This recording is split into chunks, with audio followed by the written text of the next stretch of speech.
On a foggy hillside outside Rio de Janeiro, Brazil, two bodies lay in the grass. Both men were dressed strangely. Formal suits, raincoats, and lead masks covering their eyes. Not masks for the mouth or nose, but crude, homemade eye shields.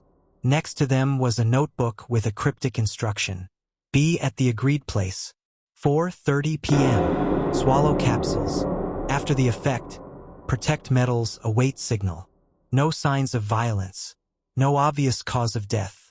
Just two lifeless men, mysterious masks, and one of the strangest puzzles in true crime history. This case has baffled investigators for decades. And by the end of the story, you'll see why the lead mask's mystery remains one of the most unsettling unsolved deaths in modern history. The men were identified as Manuel Pereira de Cruz and Miguel Jose Viana, both electronics technicians from the nearby town of Campos dos Goitacazes. To their neighbors, they seemed ordinary. Two working men, good with their hands, quiet but intelligent. On August 17, 1966, they told their families they were going to buy materials for work. Instead, they boarded a bus headed to Rio. Witnesses remembered them stopping at a local shop, where they purchased 2 raincoats and a bottle of water. Odd choices for men supposedly on a business trip. They were last seen climbing Morro do Vintem, a steep hillside overlooking the city. Hours later, they would be found dead in almost the exact same spot. At first glance, police thought it might have been a suicide or perhaps a ritual. But the details only deepened the mystery. Why the lead masks? They were crudely cut, clearly homemade. The kind of thing you'd wear if you were expecting to protect your eyes from intense light or radiation. Why the suits and raincoats? Not hiking gear, not casual clothing, but outfits chosen deliberately. And why the cryptic note? Swallow capsules. Protect metals. Await signal. The note sounded like an instruction manual. But for what? The autopsy brought no clarity. In fact, it only added to the confusion. There were no signs of struggle, no marks of violence. No poisons were detected in their system, but toxicology was limited at the time, so certain substances could have gone unnoticed. No capsules were ever found at the scene. If they swallowed pills, the evidence vanished. As investigators dug deeper, a strange picture began to emerge. Both men had been fascinated, some would say obsessed, with the supernatural. They were members of a group that believed in contacting spirits, extraterrestrials, and higher beings through science and ritual. Witnesses claimed the men had often conducted experiments on hillsides, building electronic devices that they said could communicate with unknown forces. Sometimes these experiments included blinding lights in the sky. Could the lead masks have been protection from such light?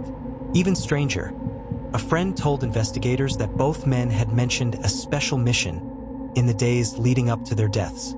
They believed they were about to receive a message from another world. But there are other, darker theories. Some believe the two men were scammed. The note about swallowing capsules suggests they may have been tricked into poisoning themselves. If so, who wrote the instructions? And why were they left behind in such a deliberate way? Others argue it was part of a secret initiation ritual, that the men were part of an underground cult mixing science with mysticism.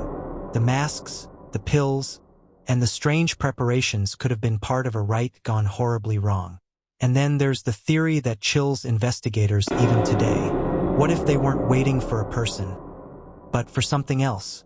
In the 1960s, Brazil experienced a wave of UFO sightings. Newspapers were filled with reports of strange lights, crafts, and unexplained phenomena. The lead masks case unfolded right in the middle of this hysteria.